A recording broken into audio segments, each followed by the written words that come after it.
formulated back in 1961. And what did the Drake equation allow for? And do you remember? Yes, it was the probability of how many donuts you're going to have, or how many sprinkles you're going to have on any specific donut. Actually, that was really close, but that equation yields the number of communicative civilizations in the Milky Way.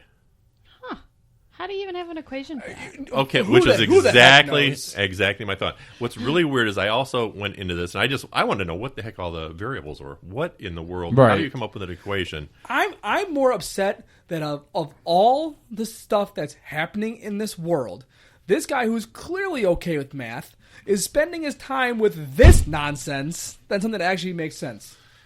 You know, you say that, but I remember at the time when they put that thing up and we're looking at each other going, what are you talking about? There was a guy sitting at the bar who looked at the question, wrote down an answer, turned it immediately and go, what the? Look, because just because there's people out there who think the world is flat. Yeah, he doesn't think the world's flat, that's for sure. So anyway, a little history. While working at the National Radio Astronomy Observatory in Green Bank, West Virginia, Dr. Frank Drake conceived a means to mathematically estimate the number of worlds that might harbor beings with technology sufficient to communicate across the vast gulfs of interstellar space. The Drake equation, as it came to be known, was formulated in 1961 and is generally accepted by the scientific community. Now, here's the thing. I'm going to go through what all these variables are because it just cracks me up. But there are at least 3 sites that I found that have this all spelled out, and they tell you what the variables are, and you can pop your own things in there to try to figure out what you think the existence is. Right. One was great. It was like the most optimistic, the most pessimistic, and then they've also got Drake's original values, which I'll get to here at the end. So what he put together and what is generally accepted by the scientific community is the R with the asterisk is the rate of formation of suitable stars, like our sun, Sure, or the number of new stars that are born per year. Okay. So his values were 10. He postulated that there were 10 new stars in our galaxy per year. The FP was the fraction of those stars with planets. With advanced telescopes, we can now identify planets larger than Earth in our solar system, and 40% of sun-like stars have planets, but many are undetectable. So the answer actually could be closest to 100%. So there's some wiggle room there. The value he used was 50%. He assumed that the fractions of those stars with planets were 50%. So if there was a sun, good chance there's going to be a planet. Sure.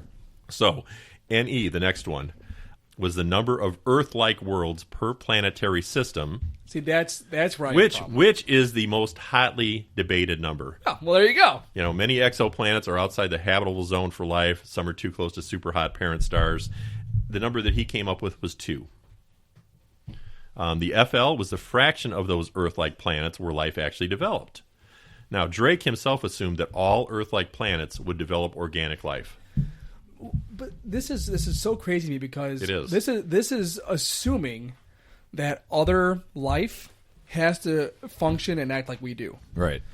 Why can't there? And I mean, I know this sounds like space mumbo jumbo, but like, why can't there be a race that eats rock?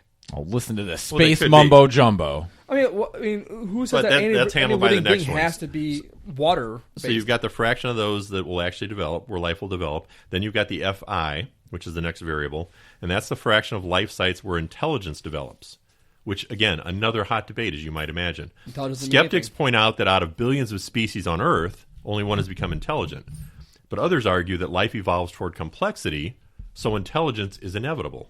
So again, that's a variable that can fluctuate depending on how you want it.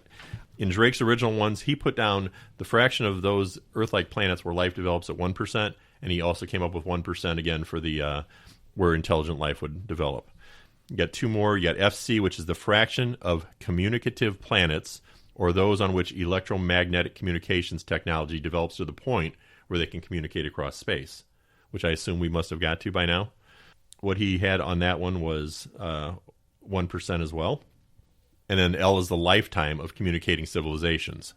How long will a civilization actually be able to communicate? And his original number for that was 100,000. So the original equation he came up with in 1961, he postulated that there were 10 communicating civilizations in the Milky Way. Now, again, based on new data and things like that. You can get on some of these sites, and that equation still stands just like this, and it gives you ways of populating these numbers, and you can come up with your own answer. Yeah.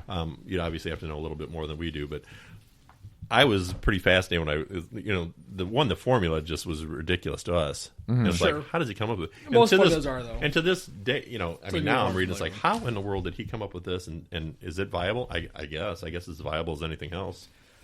It's viable in that people who have done more research than I have put the effort into it. It's viable in that respect. If there's someone who has worked out a situation where a formula makes sense, then I guess that's the minimum qualification for viability in an equation. It's just wild. Like, how? I mean, obviously, people who are much smarter than I am are working on this, but it's just I don't understand where those numbers come from. Like, right? Where's your 1% in communicative planets? It's like, how is that even a thing? Like, yeah, a lot of it seems pretty darn arbitrary, which is what exactly made me wonder why it is such a universally. Because I mean, literally, you pull up Drake equation, there's stuff on it everywhere. But hey, I mean, that's what that nobody's come up and say, "Oh, what a quack he was." I don't see any of that whatsoever. Hey, they theorized black holes before we saw one, so exactly. I mean, hey, I suppose it's possible. Well, it's possible. It's just So what I've learned from this week is I know what a wormhole is. I will never ever again call the Eisenhower. You know what a wormhole is. You don't Einstein. understand it at all. No, but I know that the Einstein-Rosen bridge is a wormhole. Einstein, yeah. Did you say Eisenhower? I did say that. And I know that if I ever see this formula again, I'll know it is Drake's, and I'll know that it means there's aliens someplace. You'll know it means gobbledygook. Yeah. That's exactly right. All right, so that wraps us up for today. We want to thank everybody for listening. If you feel like you want to get a hold of us for any reason, make sure you check us out at triviarogues@gmail.com. Again, triviarogues@gmail.com. Make sure you check us out on Facebook, Instagram, Twitter. Gotta get the Instagram going. I know. I'll get it done. Make sure to check out patreon.com/triviarogues. And if you think we deserve it, help us out there. Until next time, see you later. See ya.